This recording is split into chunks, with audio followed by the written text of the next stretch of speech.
Welcome to Prime 9, the countdown show that covers the very best in baseball. Guaranteed to start arguments, not end.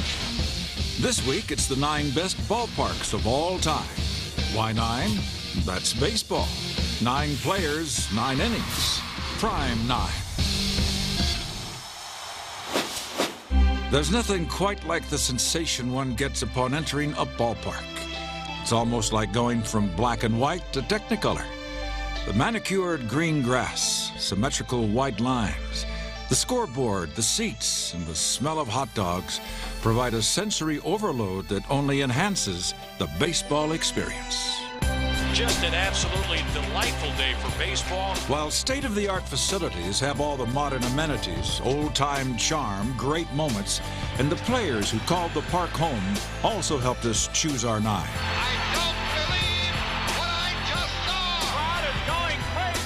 The historical context of the park also had to be considered, not to mention its location. Blue skies, bright sunshine. This ballpark will be packed. And as you will soon see, so did the ballpark's influence on the evolution of those that followed. So here they are, the 9 greatest parks in Major League history, starting with number 9 on Prime 9. Philadelphia has a beautiful new ballpark, with Veterans Stadium now gone. But Philly was also once home to the first concrete and steel park in the majors. 21st and Lehigh. If you weren't from Philadelphia, somebody told you to go to the ballpark, you'd have drove right by it because it looked like an old building. Shibe Park opened in 1909 for the Philadelphia A's. They shared it with the Phillies from 38 through 54. And when the A's moved out, the Phillies were home alone. That was my first park I ever pitched in the big league. I remember it's the most beautiful park I ever saw in the world when I went out to pitch. Beyond its concrete and steel, the park was a landmark in baseball architecture. It was certainly revolutionary. It is the first ballpark to have 2 decks, one at least partially atop the other. And every ballpark, almost without exception, in Major League Baseball has followed that format since. Tightly nestled in the city block with a large bleacher section and high right field wall, Shibe had an intimate feel. It was a very unique ballpark. It was built in a way that it seemed like the fans were right on top of you. They had such great acoustics in that ballpark that it sounded like a cannon when you made contact. Guys would hit the ball not over the left field bleachers, but they would hit it completely out of the stadium onto the street. Renamed Connie Mack Stadium in '53 in honor of the A's iconic manager, the park at 21st and Lehigh was no stranger to October baseball. Shibe Park was the place where the Phillies played their second World Series in 1950, and it was also the scene of 8 athletics World Series. The park was demolished in '76 and today is home to a church. Fitting, since for many years, Phillies baseball prayers were answered, or not, right here. It was a very storied park, and to this day, there are many people who count that as their favorite park in Philadelphia. When Major League Baseball came to Houston in 1962, fans wilted in the oppressive heat. But then along came baseball's first indoor stadium, the Astrodome. It is colossal and stupendous, the 8th wonder of the world. It just seems so large. The range that you would have from the seats all the way out, it was just a different perspective than I saw at any other Major League ballpark. 47,000 in air-conditioned comfort. It was 72 degrees year-round. They had beautiful, comfortable seats. But there was one problem with the dome. In the daytime, there's serious trouble following fly balls against the spidery latticework of the plastic and steel dome. So they painted the roof, but the grass promptly died, and that brought us a new substance called AstroTurf. The turf was inconsistent. They had talked about how you'll get a perfect hop every time. Well, it wasn't necessarily so. Ground ball to third, it takes a bad hop. But beyond its quirks, this enclosed facility elevated energy levels inside to new heights for exciting moments in Astros history.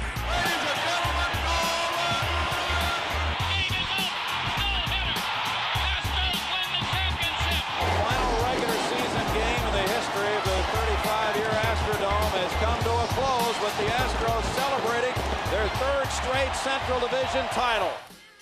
Using the Astrodome as their guide, other cities with cranky weather began to build their own indoor stadiums. But this time, they made a few alterations. I think it really set the stage, which eventually led to retractable roofs, and then coming full circle to Houston again with one of the most aesthetically appealing retractable roofs in baseball with Minute Maid Park. No question, the Astros' new home is something else. But fans and former players will always have a special place in their hearts for the Astrodome. It's still the eighth wonder of the world. I think it should be put down as such. And to me, it's a beautiful ballpark. 7. It was 1962 when Dodger Stadium opened its gates. It's a multi-million-dollar beauty located in the Chavez Ravine called Dodger Stadium. Dodger Stadium, that's a ballpark. As a fan, when you walk in to take a seat at Dodger Stadium, you're like, we're at a baseball game, I'm gonna have a Dodger dog. Cheers. And we're gonna sit back and enjoy the sun at Chavez Ravine. This picturesque palace is every ball player's dream field. I remember for the first time seeing it in person, I said, this is like a cathedral. It's just so big. When you're on the field, you look up, it seems like 8 levels, different colors. It is, in my opinion, an architectural wonder. And since it was built into a ravine, Dodger Stadium had a beautiful backdrop and a unique entrance. When you get to Dodger Stadium, do yourself a favor and drive up to the upper level. You can literally park your car, get out and walk about 100 yards, and you walk right in to the top level, and the field is below you, and there's Chavez Ravine, and then you do a 180 and turn around, and you're looking right at downtown LA, and it's almost like you can reach out and touch the skyscrapers. Blue skies, bright sunshine. Welcome to Dodger Stadium. I grew up a Dodger fan my whole life. When I was a kid, it was like Christmas. Every time you come over and you see this stadium. I got to play there in 2004. Even though I was 36, I made a point every time that I went to the ballpark that I would drive all the way around so I could see the inside of the stadium. That was the greatest moment, being able to turn yourself into a 9-year-old before you go into the ballpark and put a uniform on. You knew it was a special place. When you would put on that Dodger uniform and you got into that clubhouse, that tradition is very real and it's tangible.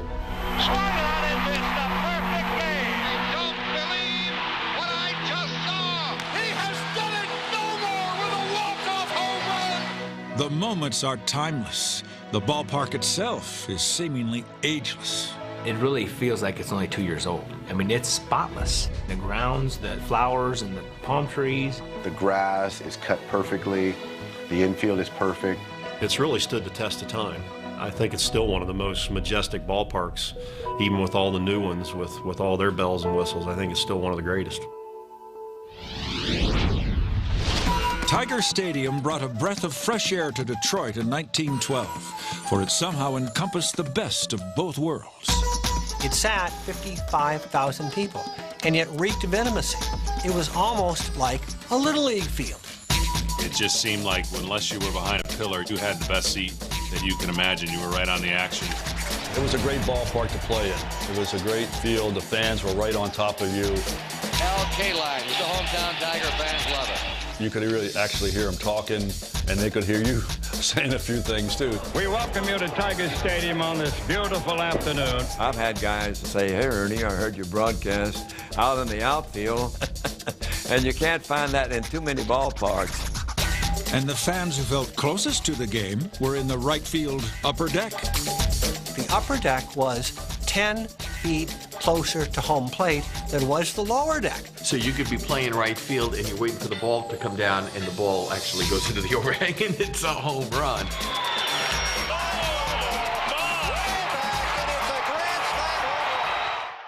340 feet to left field, 325 to right. In center field was the flagpole, which was in play. And beyond that flagpole was the center field wall, a whopping 440 feet from home. A very generous area that the center fielder had to cover, but if you were pulling to left or pulling to right, this was a place you wanted to hit it.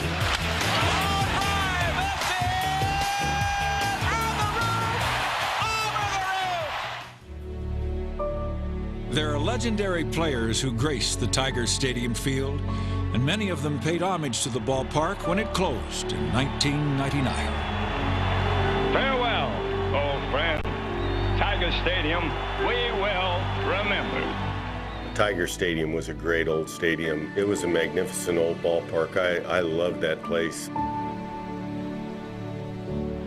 For number 5. When Camden Yards opened in '92, it broke the mold of the cookie-cutter stadiums of the decades prior and presented a new, old look. Baseball at that time needed a big facelift, and Camden Yards got that rolling. It gave all the cities and all the teams a blueprint to kind of revitalize their look. Perfectly placed in Baltimore's inner harbor, Camden Yards blends seamlessly into the existing architecture. There's some great characteristics of Camden Yards. Certainly the warehouse is probably the one that stands out to everyone.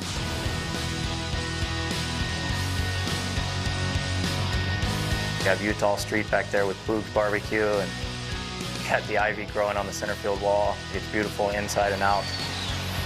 Really a jaw-dropping experience, from the clubhouse to the playing field to the fans, to actually be able to go out and start the first game from behind the plate. It all started with the park itself. Play ball! And the players wasted no time making Camden Yards home to both memorable moments and baseball history. I went there when the All-Star game was there, and Ken Griffey hitting balls off the warehouse in the home run derby. Holy cow! That may have hit the warehouse, and they announce it did. Cal setting the games played record. And let it be said that number 8, Cal Ripken Jr., has reached the unreachable star. Camden Yards was such a success, it ignited a revolution of retro parks, and the game has been better for it. It's such a beautiful place to go every day. It's one of those ballparks to me that really stands the test of time. Now, I understand that Baltimore has come close to creating a park like Ebbets Field, but there's nothing like Ebbets Field, and I don't think there ever will be. Tucked inside the Flatbush section of Brooklyn, Ebbets Field was one of a kind. It was a little ballpark. It wasn't very big, but it was illuminating when we had a game there. It was just fantastic. The later dimensions of Ebbets led some to label it a bandbox, but for such a little park, it sure had some big moments, like the very first televised Major League game, the dawn of a new age. There were 2 cameras, black and white, of course. The pictures were quite poor. The camera operators didn't know anything about baseball. They didn't know where the ball was going. That's how primitive it was. It was also at Ebbets where Jackie Robinson first took the field and broke Major League Baseball's color barrier. As a fan, when Jackie came up, it was so exciting. You know, stealing bases and stealing home. Everybody was talking about Jackie Robinson. And as Jackie soon discovered, the fans at Ebbets Field were a cherished part of the game. You couldn't slump playing in Ebbets Field because even if you came in there in a slump, the fans would wake you up. They were so much on top of you. When you went into Ebbets Field, you were so close to the players that you could hear them. You could hear them breathe. You could hear them speak, yell. You could see the beads of perspiration on their faces. It was very, very highly personal. You went to Ebbets Field not just to see a ball game, but to see old friends. You never met them. You certainly knew them. You knew more about them than you did about some of your uncles and cousins. It was an intimate ballpark, and fans were right on top of the action, and you almost got to know them all because they sat in the same seats every day. Going to Brooklyn was special, and pitching in Ebbets Field and knowing that you were loved by those fans. They weren't just fans, it was a love affair. Chicago's Wrigley Field opened in 1914, just 1 year after Ebbets, but it's as vibrant today as it was nearly a century ago. I know in Wrigley Field, the one thing that's kept the fans coming is that ballpark. The fans of the Cubs are also fans of Wrigley Field, and you can be up as close as you can possibly be in any Major League stadium to the field of play. That makes it charming. I think a lot of the features are special at Wrigley because it is in a neighborhood. You know, there's something about the day games in the summertime when you have the ivy. You see the rooftop owners, they have parties up there every day. People come early to the games, people stay after the games. When you go to Wrigley Field, it's an event and it's an all-day event. Wrigley has such a rich history, today's players stand in awe of those who came before them. For me, to be on the same mound that Fergie Jenkins was out there, to stand there in the batter's box where Ernie Banks stood and hit career home run number 500. Hey! He did it! Ernie Banks, cut number 500. It really is truly an honor because so much history and so many great things have happened at Wrigley Field, and just to be a small speck on that, it's a pretty special thing. Wrigley has never fielded a championship team. Some say it's cursed. And that's given rise to a fan base of lovable losers who treasure Wrigley's storied traditions. What's better than going to Wrigley Field and listening to Take Me Out to the Ball Game? Take me out to the ball game. A tradition that continues every day at Wrigley Field. It's something that I enjoy being around as an announcer, looking down and all those faces looking up, singing that song.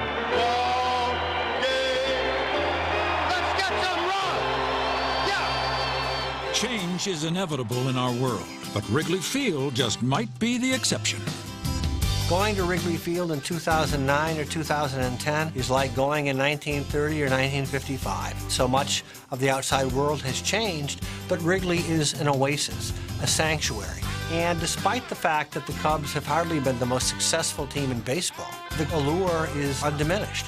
The reason is Wrigley Field.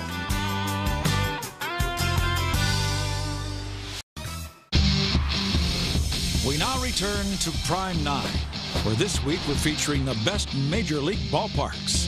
The aesthetics, the charm, the proximity, and the moments the park witnessed all played a role in our final decision.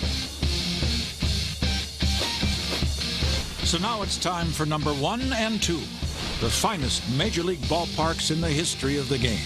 We begin with number 2.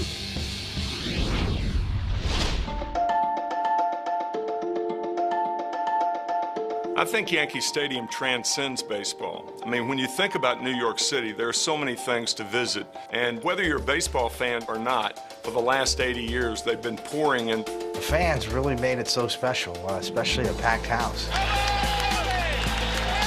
The subway, a little peek of the train up through the right field bleachers.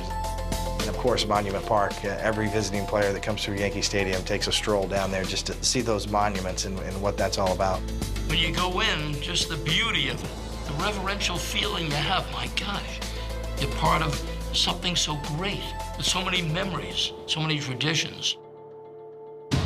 It's almost like the history of the game has passed through there, and I think that makes it kind of like the place, kind of like the mecca of baseball. No question. The house that Ruth built saw more than most every other ballpark combined. I think the first thing that comes to mind are championships, and the greatness that the New York Yankees have had. World champions, most successful franchise of the century. But the other thing are the people that have played before you. Guys like Yogi Berra and Thurman Munson, Joe DiMaggio, Mickey Mantle, Lou Gehrig, and what he went through. Today, I consider myself the luckiest man on the face of the earth. And you have a chance to be on the same field, the same clubhouse. It's really pretty amazing. Some fans even believe that the stadium itself played a role in the team's success. Whatever you want to term it, the aura about it, the mystique of the place, it certainly exists. What it leads to is an expectation that special things are going to happen when you're there. Brocious hits one in the left. Another miracle in a row. Derek told me the ghosts will show up eventually, and they did. And the Yankees are going to the World Series. The greatness of the players and the teams that call that home. I don't think there's any more storied stadium than Yankee Stadium. Yankee Stadium is now gone. But our number 1 ballpark continues to thrive, as it has since 1912, making Fenway the game's oldest and best. All the new ballparks now, they seem like they want to have the ambiance of the old ballparks. Well, Fenway is an old ballpark. They have the stuff outside the ballpark before the game starts, almost like a carnival atmosphere. When the game starts, the place gets rocking. I wish everybody that put on a baseball uniform can play in Fenway Park, because it's not like little boys and their dads going to a game. It's over generation and generation. When you talk about baseball being America's pastime, you go into Fenway Park, you get that vibe. But as comforting as it may be, there's something looming out there. It's that green monster. I mean, there's nothing like it in any ballpark. It's 308 feet away, especially as a right-handed hitter. It makes it easy to want to pull the ball at Fenway. Back by the wall it goes. The home run. If you look closely, it looks kind of like a golf ball. It has little dents in it, little dimples from line drives being hit off there. I know I have a line drive hit off there. I know that out of my career there. But I always just wonder, my dent is next to what dent? Ted Williams. And for me, that feels like being a part of that history. At the opposite extreme is that pesky little pole. It's a very unique line, because I think it's like 240 or 50 feet away, but you have to hit it right down the line to get a free little cheap home run. Down the line, it strikes the foul pole, is gone! Although it does have quirks, Fenway Park is rich with history. There it goes, the long drive. If it ain't fair, home run! Fenway Park is a place where baseball history lives. You have to stop and think and say, my goodness, Christy Mathewson pitched there in the 1912 World Series. And you look at the batter's box and you say, Ty Cobb came to bat many times in Fenway. You have to put Fenway in that larger perspective to really appreciate what it is today. If you love baseball, you think about how many of the greatest ball players of all time have played on that field. You look back to Babe Ruth's time and then all the way up till seeing David Ortiz. But the godfather of Fenway will always be Ted Williams, whose mammoth home run in '46 still shines like a beacon in right. That red seat's kind of unique. If you get an opportunity, go sit in the red seat and see how far that is from home plate. It's mind-boggling. It isn't just an old ballpark, drenched in history. It's baseball's most compelling open-air museum.